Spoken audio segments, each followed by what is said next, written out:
Olá, como você tem passado esses dias de provações? Como você tem estado em casa, tendo que suportar esse momento tão difícil, ou até mesmo saindo de casa e preocupado com o que pode acontecer com você e com a sua família? São várias provações, difícil de lidar, mas gostaria que com a palavra de Deus nós possamos ajudar você a entender por que Deus permite nós passarmos por essa provação. E ainda mais, Ele nos capacita a passar por elas. Vamos ler a palavra de Deus em Tiago, capítulo 1. Eu vou ler do versículo 1 ao 5, depois eu lerei os demais versículos. Assim nos diz a palavra de Deus. Tiago, servo de Deus e do Senhor Jesus Cristo, as 12 tribos que se encontram na dispersão, saudação. Meus irmãos, tende por motivo de toda alegria o passardes por várias provações, sabendo que a provação da vossa fé, uma vez confirmada, produz perseverança. Ora, a perseverança deve ter ação completa, para que sejais perfeitos e íntegros, em nada deficiente.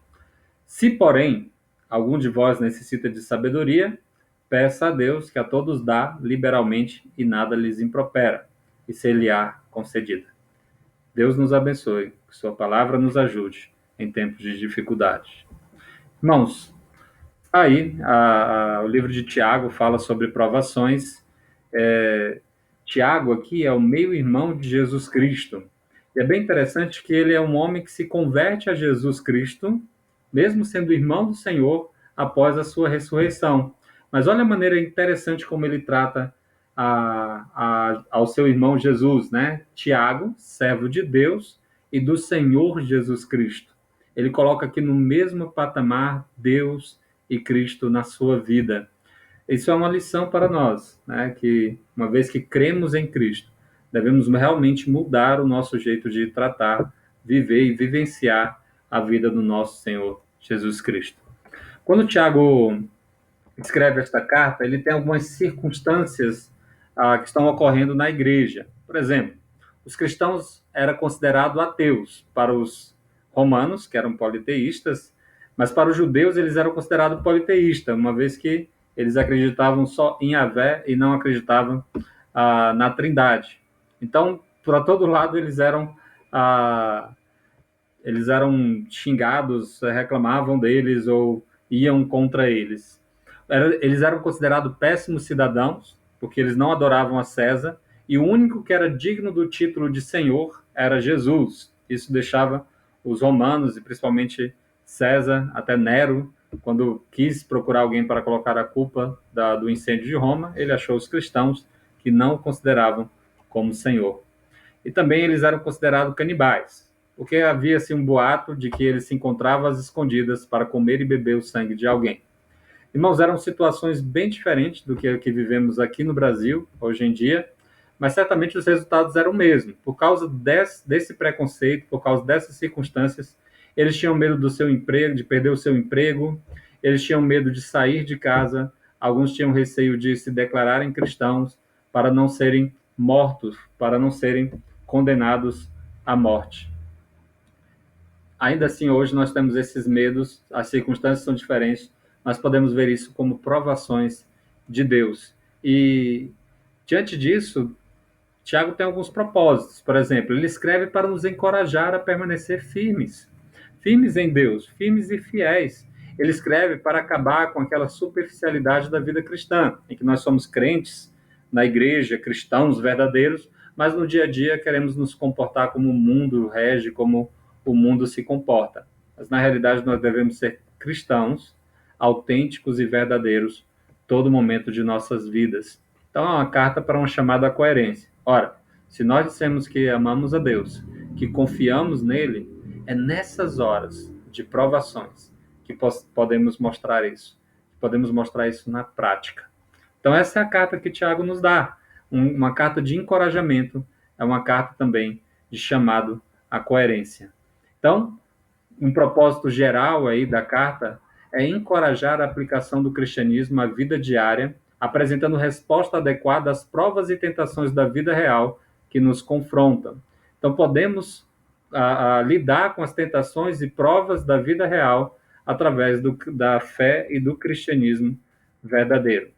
Então, fica a pergunta: como esta carta pode nos ajudar, como esses versículos vão nos orientar a lidar com as provações, nos capacitar para lidar com as provações.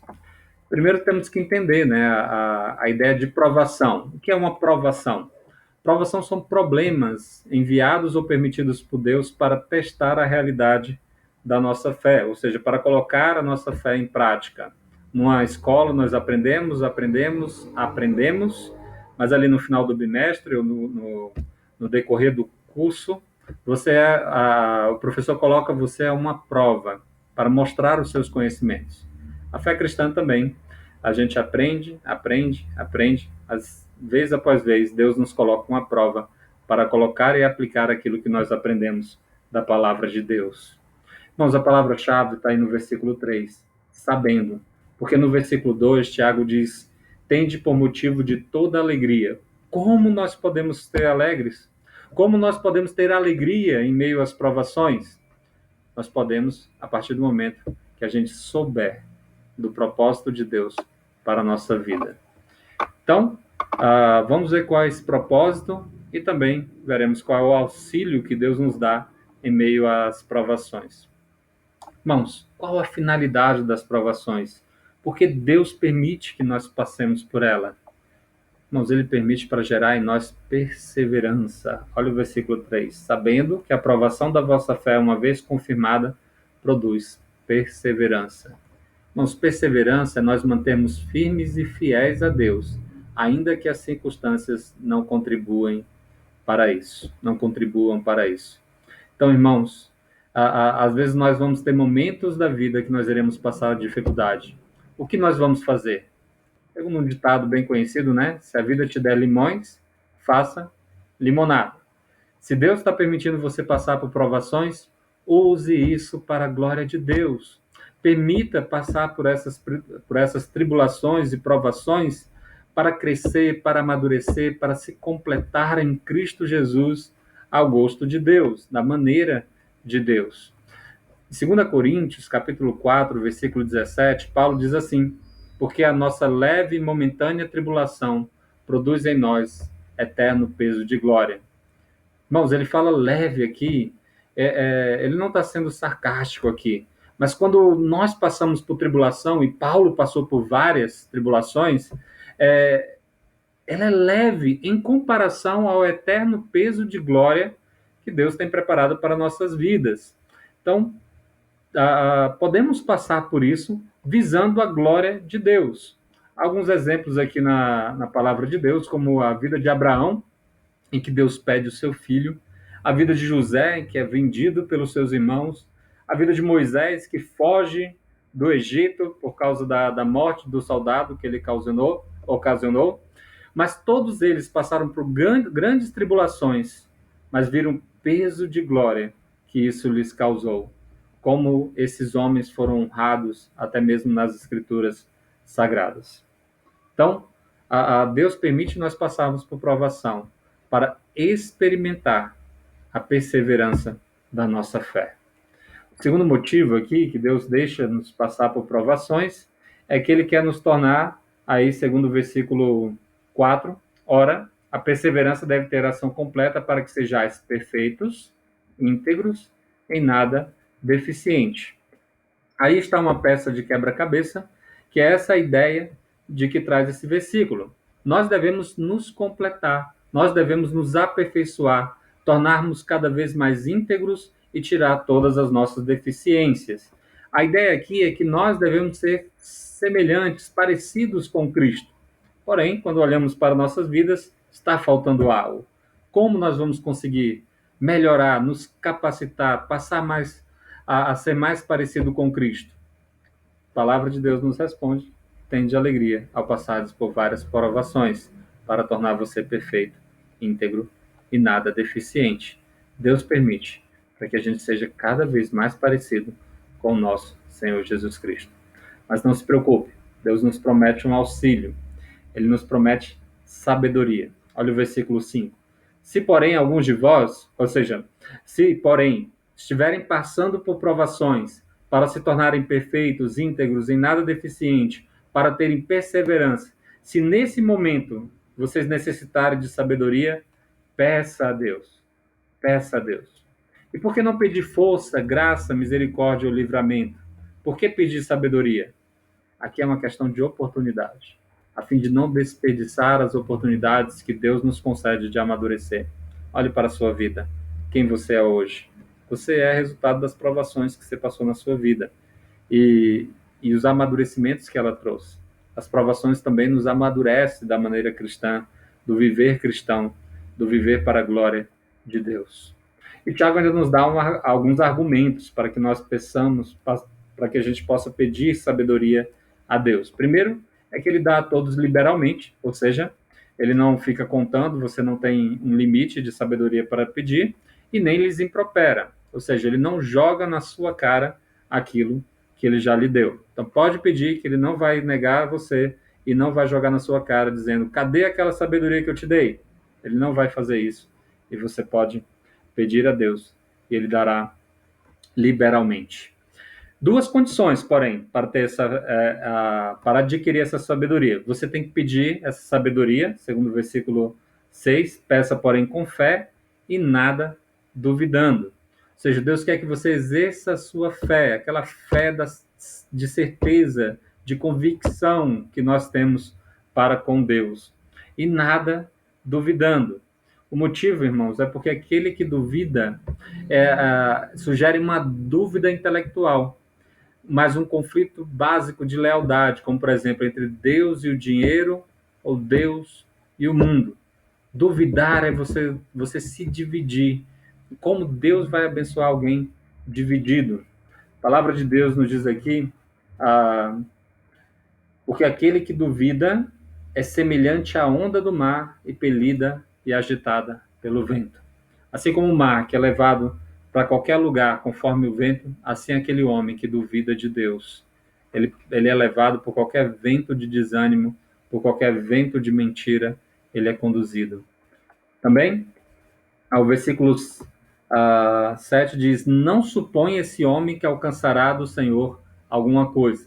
E o versículo 8 diz: homem de ânimo dobre, inconstante em todos os seus caminhos. O homem de ânimo dobre é aquele homem que tem a mente dividida. Uma hora está bem, uma hora está ruim, uma hora está fazendo a vontade de Deus, outra hora está fazendo a vontade sua e dos homens. Pare de ser inconstante. Seja fiel, porque você só vai ver os grandes resultados que Deus tem para a sua vida se você realmente perseverar. Então, nesse momento de tribulação, nesse momento de dificuldade, Deus quer fazer muito com a sua vida. Deus quer abençoar você. Permita-me fazer algumas aplicações aí ao seu coração, 3 para ser mais exato. Primeira aplicação: considere alegremente suas provações e aprecie os benefícios dela. Você tem passado por provações nesse momento, as dificuldades, as tristezas, as angústias que Deus tem colocado à sua frente. Confie em Deus. Aprecie que Deus está cuidando de você. Que muitas pessoas estão desesperadas porque não conhecem um Deus. Não tem o seu Deus para confiar. Confie. Ele vai cuidar de você. Ele vai permitir você passar por algumas dificuldades. Mas aprecie os benefícios, porque é nas dificuldades que nós crescemos. Já diria aquele ditado: mar calmo não faz bons marinheiros. Segunda aplicação: tenha fé que Deus pode te dar sabedoria para suportar as provações. Não duvide disso. Peça a Deus. Peça que Deus ajude você. Busque Deus para entender por que tem se passado por essas circunstâncias. Busque a Deus a todo instante. E por fim, não seja inconstante. Persevere até o fim. Ora, Deus vai permitir você passar por buracos enormes, o qual perderá até a luz. É o que o Salmo diz, o vale da sombra da morte. Mas persevere e verás a glória de Deus, o peso da sua glória. Meus amados, que Deus abençoe sua vida. Que Deus ajude você a passar por esse momento de dificuldade. Que Deus fortaleça a sua vida e a vida da sua família. Estamos orando por você. Estamos orando por todos. Deus abençoe.